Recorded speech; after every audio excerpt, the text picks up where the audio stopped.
안녕하세요. 썬돌입니다. 오늘은 제가 2022년에 읽었던 책들 중에서 가장 좋았던 책들을 한번 뽑아보려고 하는데요. 한 해 동안 이제 어떤 책들을 읽었는지 한번 돌아보기 위해서 제 독서 노트를 한번 살펴봤는데 생각보다 책이 그렇게 많이 적혀 있지 않더라고요.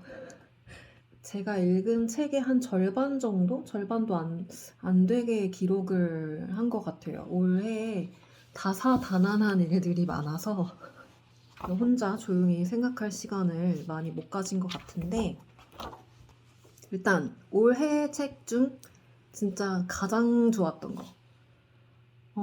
이 책을 발견해서 나는 너무 좋았다 하는 책이 있습니다. 톨스토이의 이반 일리치의 죽음이라는 소설을 저는 너무 사랑하게 됐고 가장 저의 취향에 맞는 책이었던 것 같아요. 제가 고전 소설을 좀 좋아하기도 하고 이 소설 자체가 되게 짧은 분량으로 되어 있는데 분량이 좀 짧을수록 제가 상상할 여지들이 많아서 저는 좀 좋아하거든요. 그래서 이 책은 여기 보면 이제 제가 키워드를 죽음, 어떻게 살아야 하는가. 다시 말하면 삶과 죽음에 대한 책이다. 삶과 죽음이라는 건 모든 인간한테 해당되는 단어잖아요. 그래서 굉장히 보편적인 질문, 보편적인 메시지를 담고 있지만 그거를 소설적으로 굉장히 잘 풀어냈다라고 생각하는 책이고요. 이 책은 이제 마음에 들어서 기록도 열심히 했는데 스토리를 설명하는 것보다 제가 이 책을 읽고 어떤 걸 느꼈는지 한번 제 독서 다이어리에 있는 글의 일부분을 한번 읽어보려고 합니다. 이 책을 통해 가장 크게 깨달은 것은 내 삶에는 나만 존재하는 것이 아니라는 점이다. 아무리 일이 좋고 그 일을 통해 큰 만족감을 느낀다 하더라도 내 주변 사람들과 진정으로 좋은 관계를 쌓지 못한다면, 즐거운 추억들을 만들지 못한다면 죽음 앞에서 내 삶을 되돌아볼 때 굉장히 허무하고 외로워질 것이라는 점이다. 어차피 나는 죽을 텐데 죽음 앞에서 정말 값지고 중요한 게 무엇인지를 잘 판단해야 함을 배웠다. 이반 일리치처럼 후회하지 않기 위해서 내 삶 속에 존재하는 사람들을 더욱더 응원하고 사랑해야겠다. 라고 제가 이 책을 읽고 느낀 바를 적었는데 날림으로 쓴 글이라서 약간 문장이 어색할 수는 있지만 제가 어떤 걸 느꼈는지 좀 잘 설명할 수 있는 부분인 것 같아서 이걸 한번 읽어봤고요.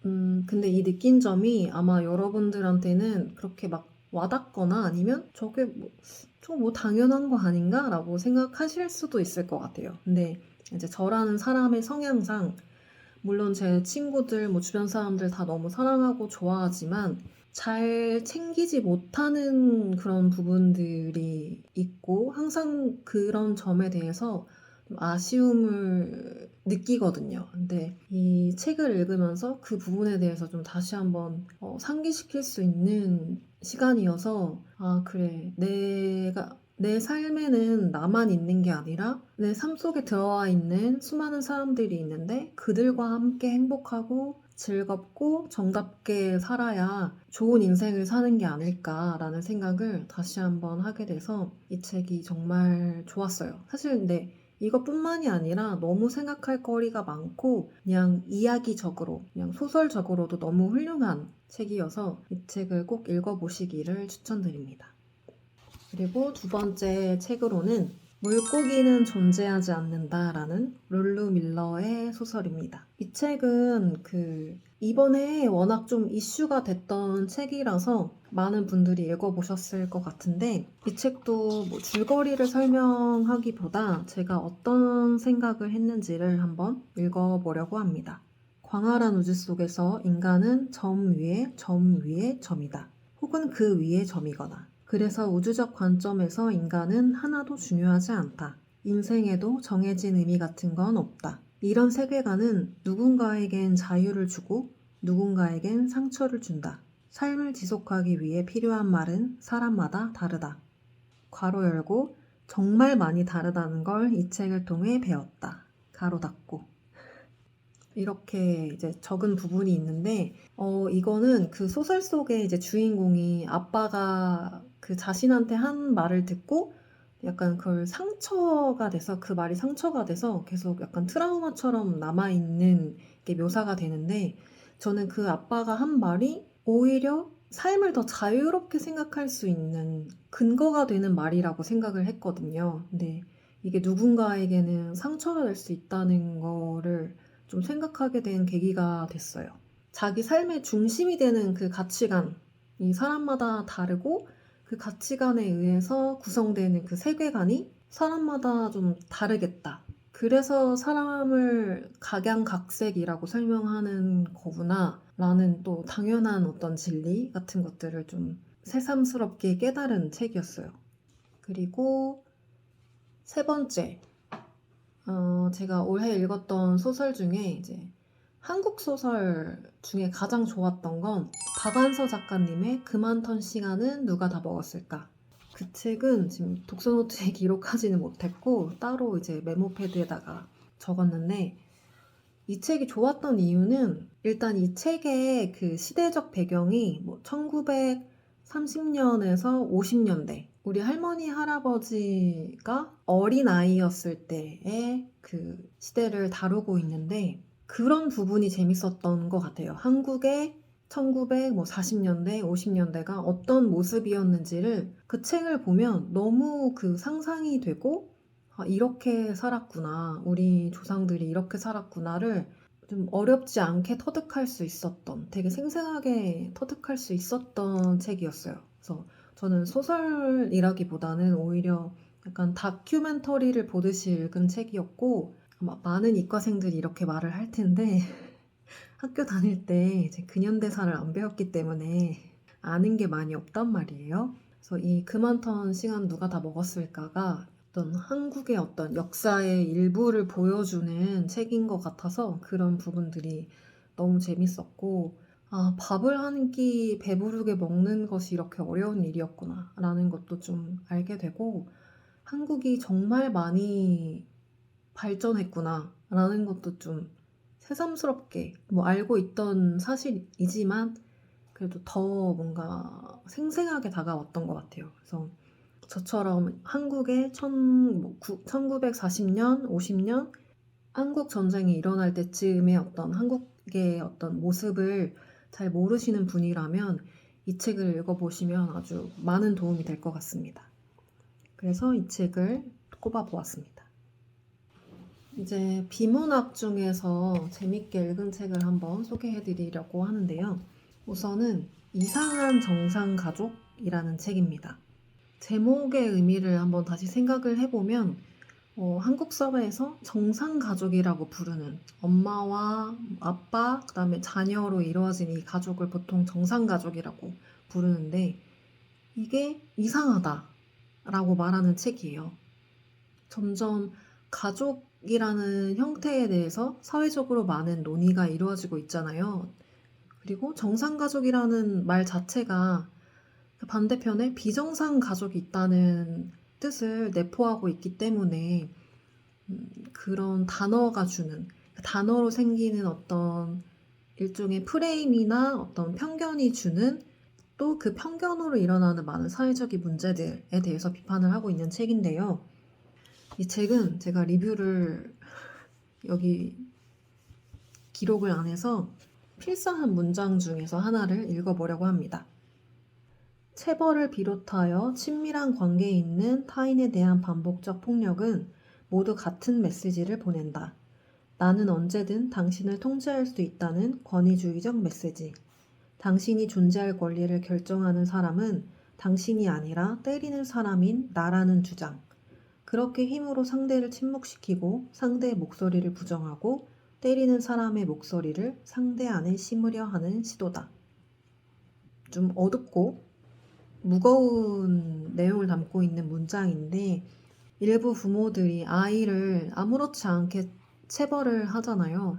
그리고 또 한국에서는 사랑의 매라는 이름이 있을 정도로 부모가 아이를 때리는 게 좀 정당화 될 수 있는 그런 분위기가 있었는데, 물론 요즘에는 그런 것들이 사라지고 있지만, 그래도 체벌은 뭐 가능하지 않냐 라는 거에 대해서 이제 이 책에서는 체벌도 결국엔 폭력이다라고 이야기를 하고 있는데요. 이제 읽다 보면 그 저자의 논리가 어느 정도 수긍이 가서 체벌이라는 거에 대해서 좀 다시 한번 생각을 해보게 되는 기회가 됐던 것 같아요.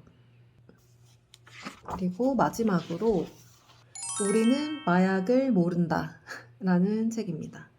오후 작가님의 책이고요. 이 책은 제가 그 도서관에서 빌려 읽었는데 너무 재밌게 읽었고, 이 책으로 이제 친구들이랑 독서 모임을 했는데 이제 멤버들이 다 좋아했던 것 같아요. 너무 재밌었다고. 이 책을 쓰신 분이 뭐 마약 전문가거나 그런 건 아닌데, 이제 본인이 조사를 해가지고 마약의 뭐 역사라던가 종류에 대해서 좀 친근하게 설명을 하고 있는 책인데요. 저는 개인적으로 마약이 약간 밈 같은 거라고 생각을 했거든요. 그 영화나 드라마에서 마약이 나올 때 그냥 그 마약이라는 단어나 그 소재가 굉장히 자극적이기 때문에 쓴다고 생각을 했어요. 그러니까 실제로 물론 이제 뉴스에서 연예인들이 이제 마약을 하는 것들이 이제 기사로 나오지만 정말 정말 소수가 하는 거다. 정말 정말 소수가 하는 거다. 라는 생각을 하고 있었는데, 이 책을 읽으면서 전 세계 이제 인류의 5%가 마약을 하고 있대요.